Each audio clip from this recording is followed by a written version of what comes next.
So she moved in with us and eventually she did start declining. So they started looking for caregivers and one came in and she goes, oh, there's a female presence in the house. So she describes this person. And after the interview, I guess when my mom saw the neighbors, she asked like, hey, what did the former family look like? What did the wife look like? And the description fit her to a T.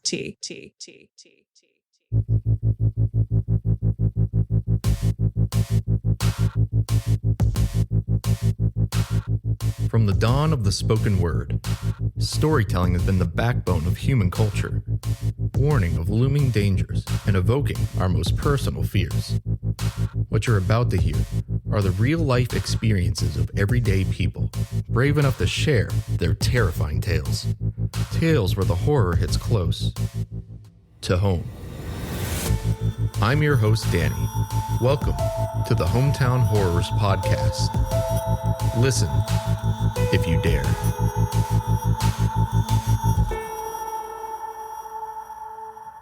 Hello, everybody. We are the Hometown Horrors Podcast, and we're coming back at you with a brand new story. So, Crystal, this is the first time I get to say this, but you are not somebody I went to high school with. No, but we did go to the same high school. And the same college. And we worked at the same place. That's how we know each other. Yeah. Very similar like trajectory too. I majored in English, so I more went toward the fiction writing, but you know, that doesn't pay the bills. So yeah, I still can't believe I went for a creative writing degree. Just like that'll work itself out. Right.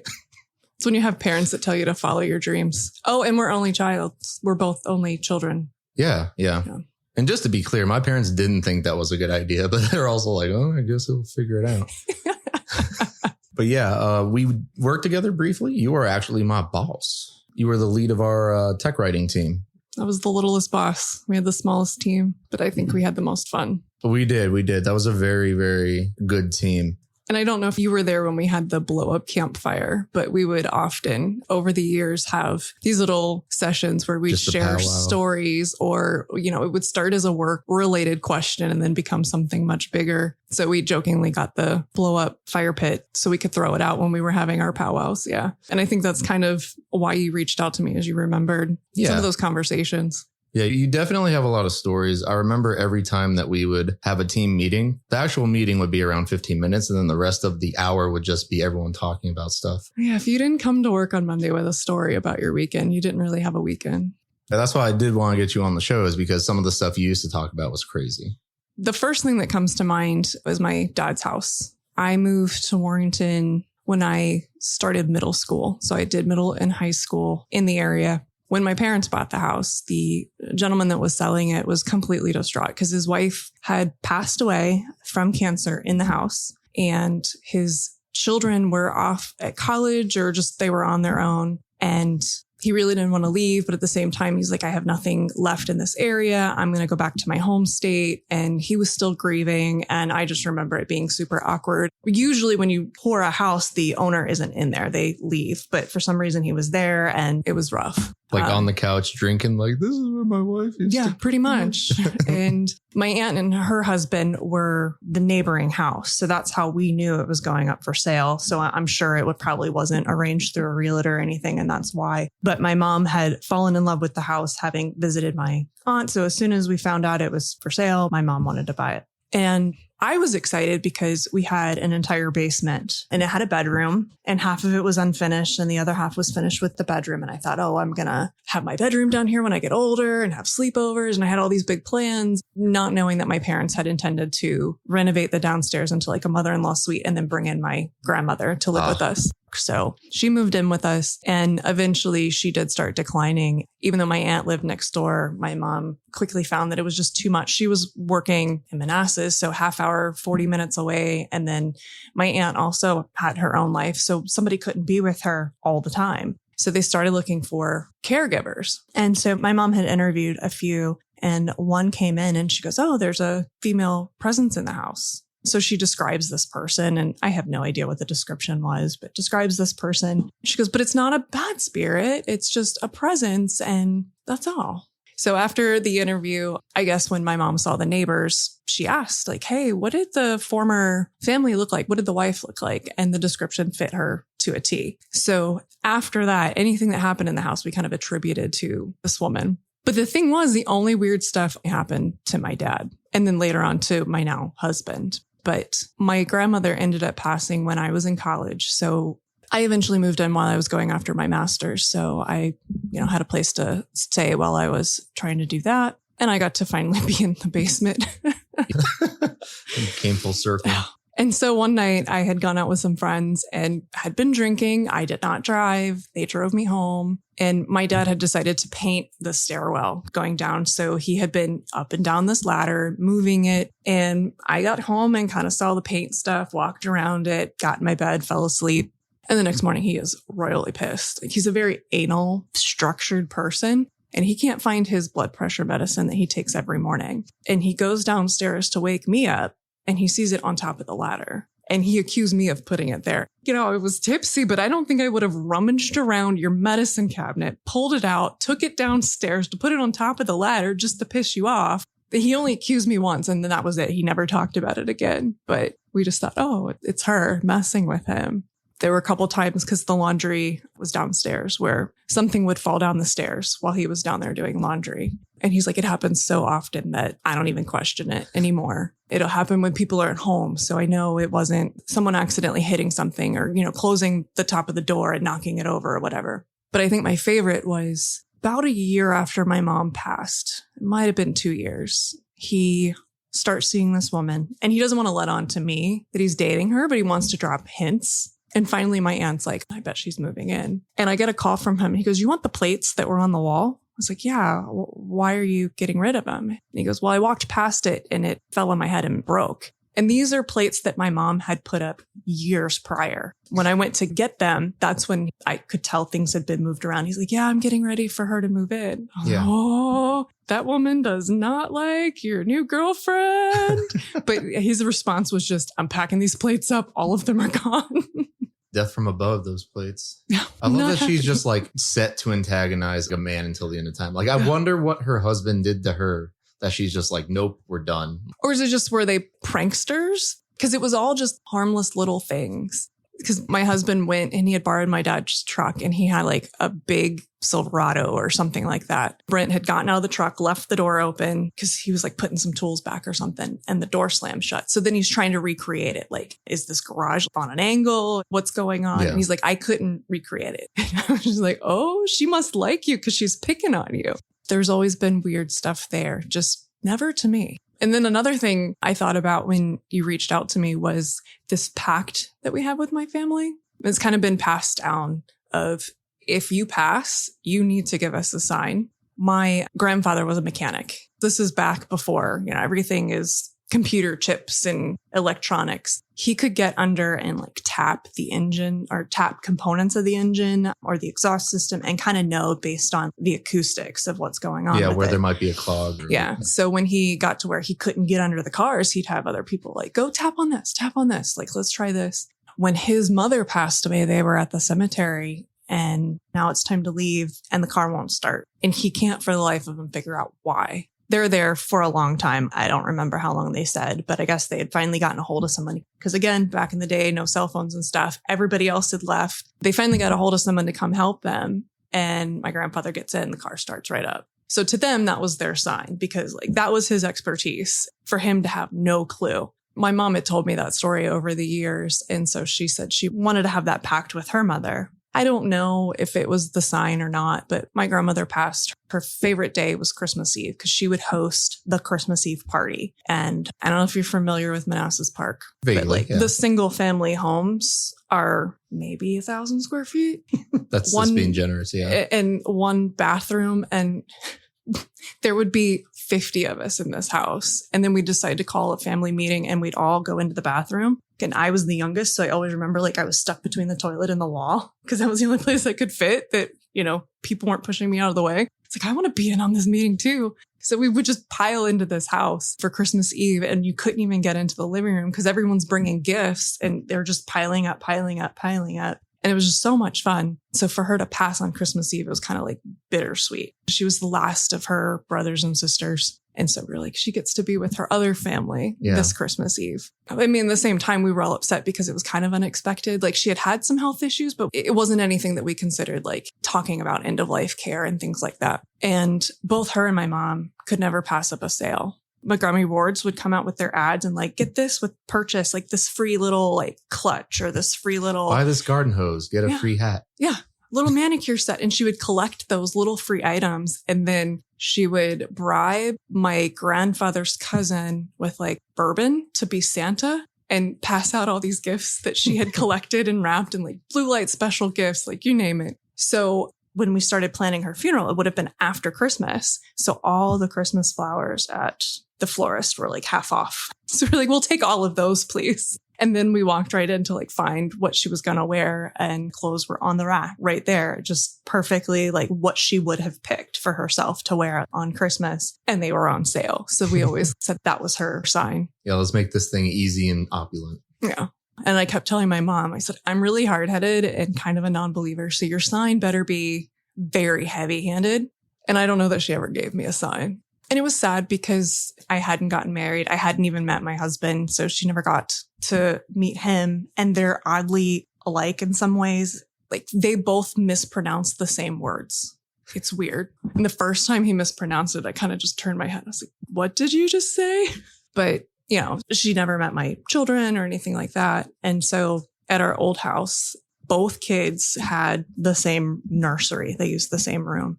And both of them would always look in one corner and like laugh and giggle. And I'd like to think that maybe that was my sign. If not, there's something else going on. But I've heard other stories of people saying that too. My friend Salas, her father passed away on Valentine's Day. He was a pilot and the plane went down. She said after he passed and she had a baby, she had like a handkerchief that he used to have, and it smelled both like engine oil and his cologne.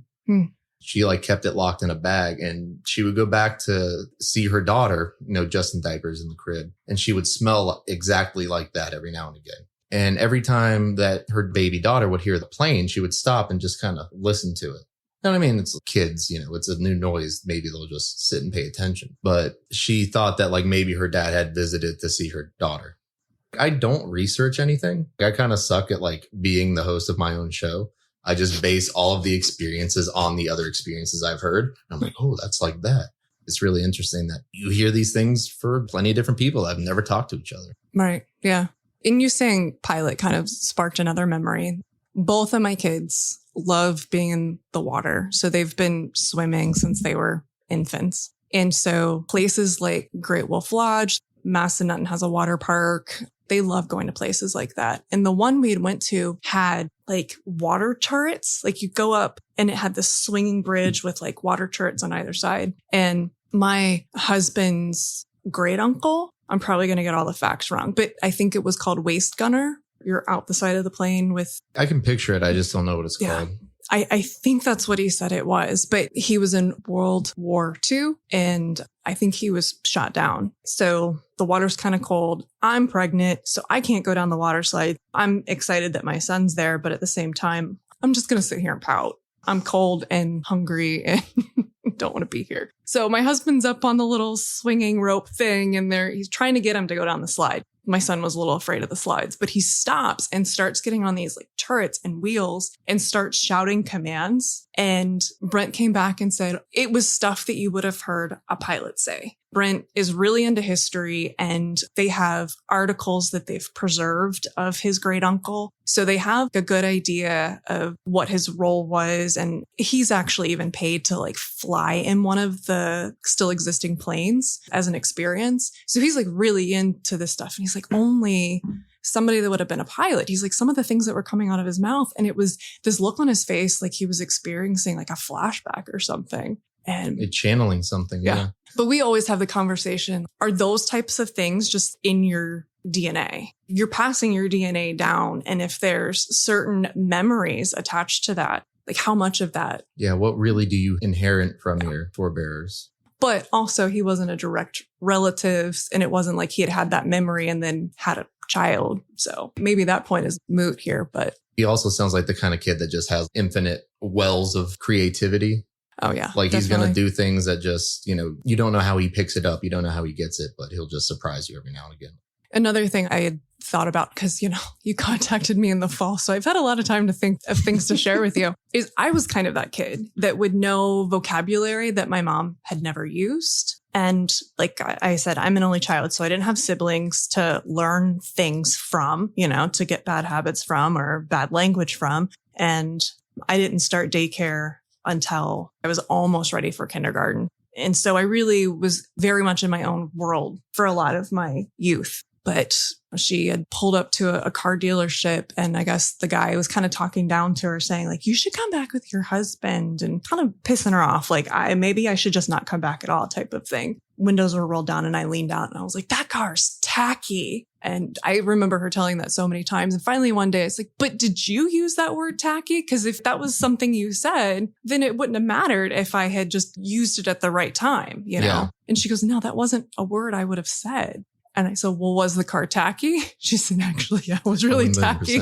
But I would just know words. She said all the time that I would just say just vocabulary that she wouldn't normally have said. And she's like, how did you know that? And sometimes I would know that things had happened before she knew they happened or anybody else had known they happened. I wasn't an only child by choice. There was a miscarriage before me, and the one after me, she had actually carried him to 6 months. When I was born, they didn't know whether you were going to be a male or a female. So they didn't know what they were going to have. But I mean, he was developed enough that when he was born, they knew it was a baby boy, and it really wasn't anything to do with him. It was more like her body just couldn't handle pregnancy. So she always joked I was in there with like my claws just stuck in for 9 months. But because that was so common for her to have complications, when she started having some issues, she went to the hospital. She dropped me off with my grandmother, went to the hospital, and really wasn't thinking like, oh, I could lose my baby, because she had already had a successful pregnancy. Yeah. So I'm in my crib and my grandmother's there and I'm asleep, and I wake up and just start screaming, he's dead, and like freaking out, inconsolable. And it was very shortly after that my mom called to let my grandmother know that she had miscarried and the baby didn't make it. Like within hours? It was that night. I think it was like within the hour. Wow. And that's kind of defined a lot of me, because you're so young when some of that stuff happens that you don't remember it. Yeah. And I've heard a lot of stories of like children who think they're reincarnated, and then once they get to a certain age, they like forget all of that. So I don't remember that happening. But I do remember growing up and being like, I want a little brother. All I want is a little brother. Can't you get me a little brother? And now looking back on it, I was like, that had to have been horrible for her. Yeah. To hear that. Like, I tried. What else do you want me to do? I don't know if you got to the end of I think it was like the first or the second episode. We were talking about how kids can maybe remember some of their past lives. And there was a story that I heard that there was a 6-year-old talking to like a 3-year-old, and the 6-year-old says to the 3-year-old, could you describe heaven again? I'm starting to forget what it's like. And I think there is kind of an area with kids where you're jet lagged from coming in from something else. And then as life goes on, I guess those memories just either fall away from you, or it's just like getting a new pair of teeth. Mm-hmm. It all slowly starts to fall out. I remember I used to feel very differently about life. Like I used to go into a room and be able to tell everybody's moods. And now that's just completely closed off, whatever that was. I barely know anything on a daily basis anymore. It's weird how that sense kind of leaves you. And that kind of comes back to something that I was thinking about while you were telling your story. If time's really a flat circle and everything that will ever happens already happened, you're just kind of unlocking the conscious memory of the experience as it comes to you. But maybe some people have other experiences unlocked for them that they maybe shouldn't have just based on their life experience. Kind of falls in line with the idea that like energy is neither created nor destroyed. That's another one. We got to start a jar. Yeah.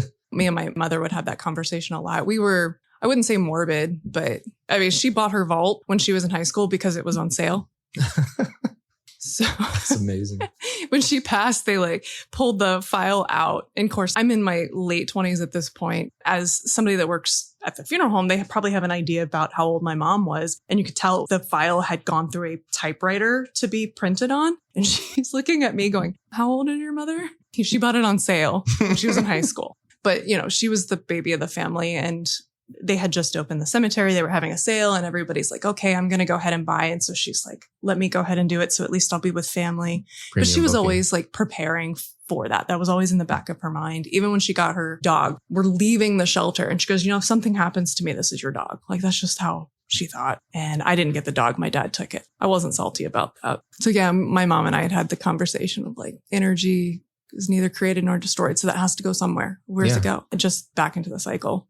Recycle back in. Yeah. Something that she loved to do, which was probably a lot safer to do back in the day, was explore old homes. Like abandoned homes or just older houses? Just older houses in general. But like her and her family or friends would go and look in abandoned homes. They weren't the type to like be destructive. They just more like, let's see if we can get in and look around, see what's going on in there. Remnants of a person's life, maybe see some interesting things. And she loved like older architecture and stuff like that. And so at the time I was in college and was working at a restaurant, and a bunch of them were talking about going to the Hell House. I'm like, what's the Hell House? And he was like, well, one of my coworkers, I just want to bring my girlfriend and scare her. It's just an abandoned house out in Haymarket. I want to go to the abandoned house. And so I call my mom, because at this point I'm not good at decision making because I'm an only child. So decisions have been made for me my entire life because my two parents, they can put all their energy and direction to me. So I'm like, what do I do? And she goes, well, you could get shot. I mean, people will show up. They might mean business. Evidently, this place has been abandoned for some time. They've been there before. You know, there's never been any issue. And I said, what would you do if you were my age? She goes, well, I'd go. But I mean, no one ever pulled a gun on you back when I was your age. So I decided to go. And it was the guy that had arranged it, his girlfriend, me, and then another girl who was dating somebody who wasn't with us. So she's on the phone with him describing what's happening. And I don't know like what their relationship dynamics were, but she's not in the moment, just on the phone with him. We go to this house and we open the door and we've all got flashlights and you can't like go in. The whole hallway looks like a wave. The boards are so warped. You have to go upstairs. So we start going upstairs and the first bedroom we go into was really kind of eerie. Someone had taken magazines, like pages of magazines, and pasted them on the wall. And then it looked like they tore them off, but only the eyes remained. Oh, okay. And so I'm looking at that going, okay, there has to be a logical explanation. Was somebody just trying to be creepy? This place is easy to break into. So did someone just do it? You got to figure somebody maybe set a spooky trap for other people that wanted to check it out. So I'm just standing there staring at this. Meanwhile, another couple of guys had shown up and came in, all people that we had worked with. And I hear them count to 3. They all shut off their flashlights because they're trying to scare this girl. But when they shut off the flashlights, the other girl that's on her phone, the phone just goes and it's so loud. She's like trying to turn it off and it won't turn off. So now we're all going down the stairs. She's like, I got to call him back. Because again, don't know what their dynamics are, but her phone's just not responding. And the girl that they're trying to freak out is now thoroughly freaked out and she wants to get the heck out. And so now we're all piled back into the car and only then does her phone reset itself. Super creepy. Yeah. The timing of it was so weird. Because everything had been planned except that static, right?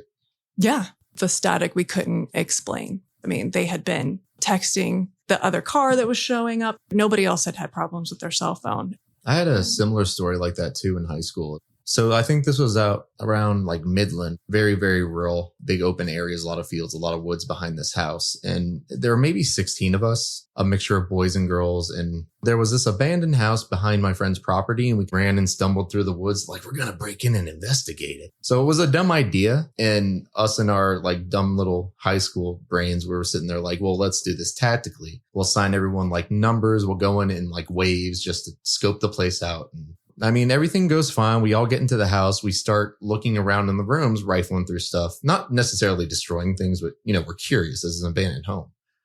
And we start finding these slips of paper, maybe the size of like a Post-it note, and they each have numbers on them, the exact amount of numbers of people that were in our group. So we're sitting there like, is this a Final Destination thing where like these numbers are going to correspond to something? Nothing really happened, but it was a spooky little moment of like, we felt like we were being watched by something. Yeah. I like exploring just like what was left there when. Yeah. What can you glean from somebody's life by just looking in and kind of snooping? Have you all ever had conversations around Ouija boards? There was a lot of Ouija board talk on the show. I personally don't mess with it just because like, I don't want to, how dumb would it be for me to talk about ghosts this whole time and then try to like reach out and then get so spooked that I'm like, it's real. I feel like I got to be impartial as I can be to continue doing the show. Why did Danny's podcast take a hard right? Yeah. Like that might be the day I have to stop where I'm like, oh my God, guys, it is true. My best friend in middle school and we use the Ouija board a lot. And there was someone named Says. S-E-Z? Yes. I mean, it got to the point where like she signed my yearbook. The power of Says be with you. And it was always harmless. You know, nothing creepy ever came of it. But not too long ago, I'm like, where is she now? Like I'm trying to look her up and she's completely off the grid. Well, maybe I'll try to remember her parents' name and go from there. And I found an obituary that mentioned her mom and the great grandmother's maiden name was Says. So now I'm like, all these years, us little middle schoolers, Yeah. and this little old lady on the other side is trying to entertain us, and we're just being probably annoying middle schoolers. She just can't get through it all to you guys. My grandmother at the time had a dog named Pee-wee. He was a Chihuahua, but he was a terrier mix. So he was like this fat dog with a Chihuahua look to him. And she had that dog for years. And my grandfather had passed away years before my grandmother. So it was just her and the dog when she moved in with us. And so we're doing Ouija board and we're like, okay, give us a message. Give us the message. And I remember the message saying, Granddad says, watch for Pee-wee. But I would say that was the only like weird thing. But then looking back in like the obituary and realizing like she had a family member whose maiden name was Says.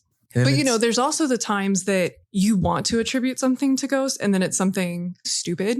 I've got a handful of those stories. Again, nothing that happened to me directly. But if you do like my genealogy, there were 2 different families that I was related to that had farms in like the Nokesville area. And I don't know if they lived on this farm at the time, but my grandmother grew up, you know, helping out on the farm. And so one of her cousins, I think he was drinking.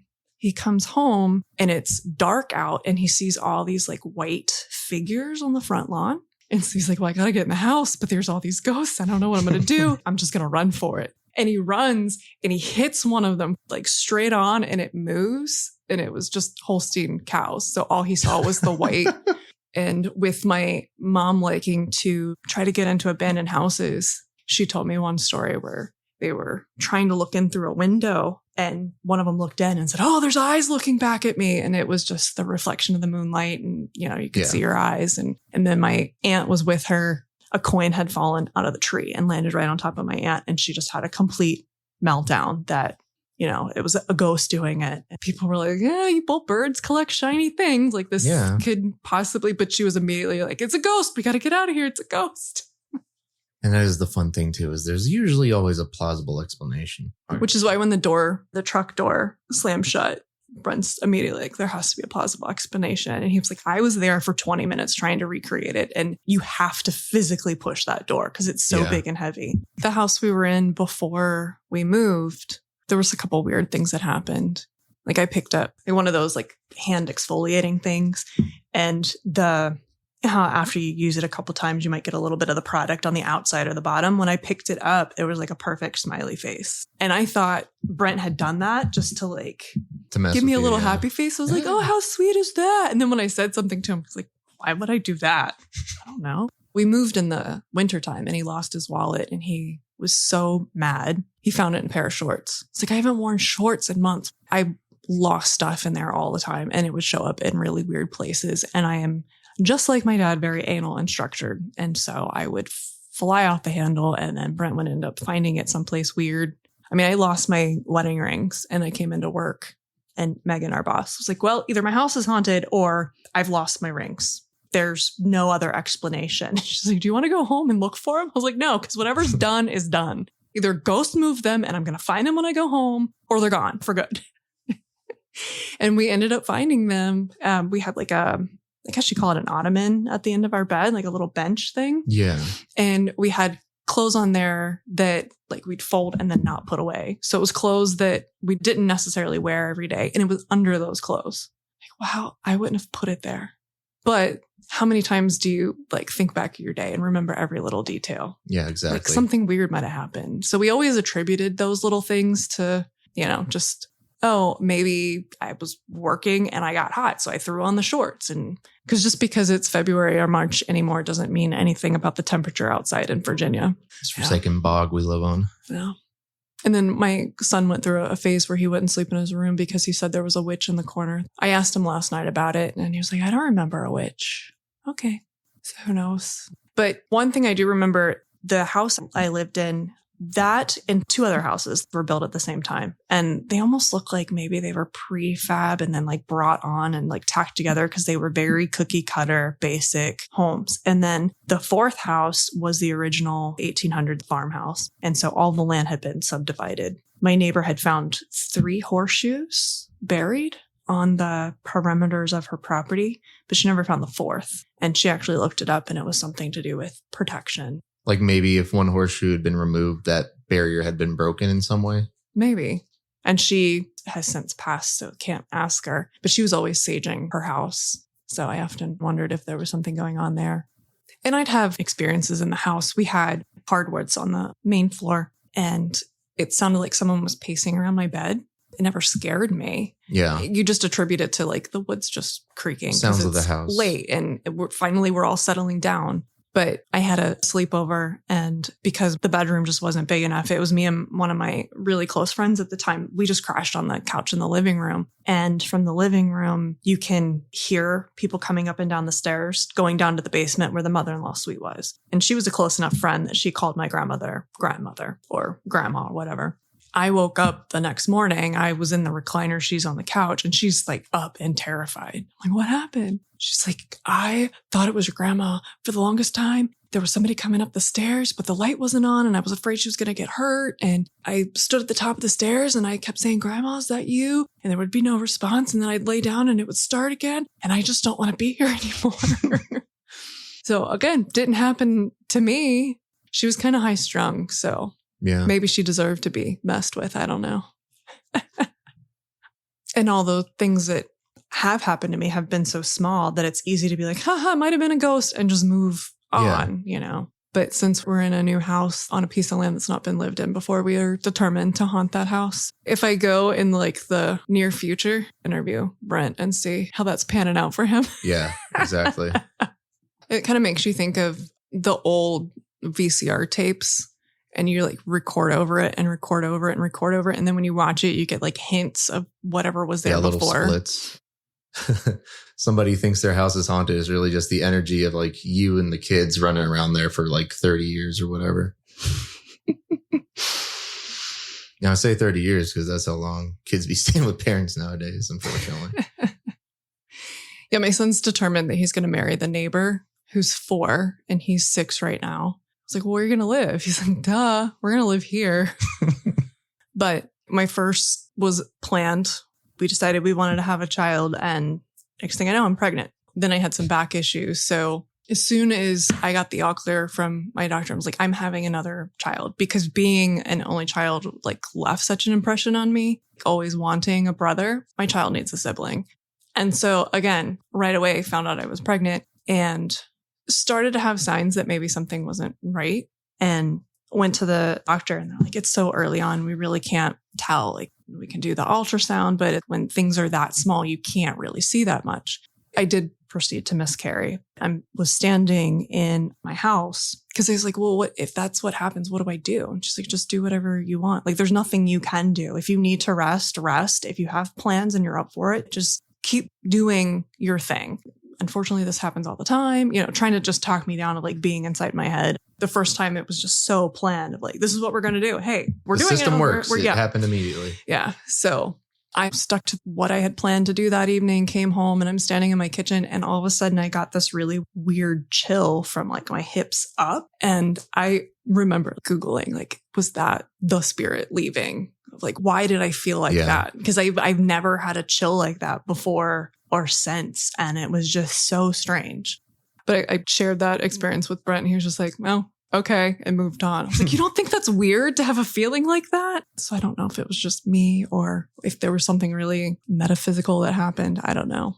And I'm fully convinced that whatever your personality is going to be, like certainly nature, nurture contributes to it, but whatever your personality is going to be, it's there because I don't know if I got more care when I was pregnant with my second because I had had a miscarriage. My doctor assured me like the issues that my mother had were not passed down to me. It was just, it didn't work out. And typically miscarriages will happen very early.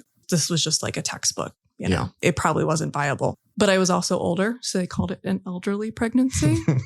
I was in my 30s. They said I was elderly. So on one of them, typically they do this with all pregnancies now, is they'll do a longer ultrasound. They'll measure and make sure that the baby's growing at a proper rate. So I get there and I'm super excited because I get to watch the monitor for however long. It's the longest appointment because they have to take all the measurements. So we've got our phones ready to record and she's asleep. She's like curled up. And because you can kind of see the bone, she looks like a little dinosaur because you can see the ridge. And she goes, oh, we're going to have to wake her up. So she just starts jabbing this ultrasound wand in my stomach. And my daughter wakes up. You can see her on the screen roll over and just start punching back. And she is a hellion. Like she's willful. If she doesn't want to do something, she's not going to do it. She just turned 3 the other night. She was upset with my son and says, go jump on it. Jump on what? And I taught her the phrase kiss foot. So now whenever she's upset with somebody, she'll stick out her foot and be like, kiss foot. So all she needs is a little ammunition. But it's like, she's going to be Daria in high school. I mean, what other child would have done that and like proceeds to be this just like, I am not going to take crap from anybody type of kid. Personality fully formed even in the womb. Yeah. When does that start? Passed on from you, passed on from your dad. Yeah, probably a little bit because he was a hellion and I was more conservatively brought up, but I still had that streak in me. And yeah, I'm always saying like, that's my side of the family. Those are my genes right there. So Crystal, thank you very much for coming on the show. I really appreciate it. I can finally stop bugging you to come on and tell your stories. Also, if you experience anything in the new house, feel free to come back on. Yeah. Or if I keel over, I'll leave a note for Brent. Be like, I'm going to haunt you and you need to tell Danny about it. Yeah. And I'll make it really wild. Undeniable. Until next time, folks. See ya. Now those were some frightfully fun stories. Howdy everybody, it's me, your host Danny, and I wanted to let you in on something special. You might have noticed that when I introduce the show, I say we are the Hometown Horrors Podcast. That's because there will always be at least 3 people in each episode. Me, the person who wants to hear a good story, the guest, the teller of a good story, and you, the listener, that takes that story and carries it with you out into the world. And we make up a special kind of trinity. We are the Hometown Horrors Podcast.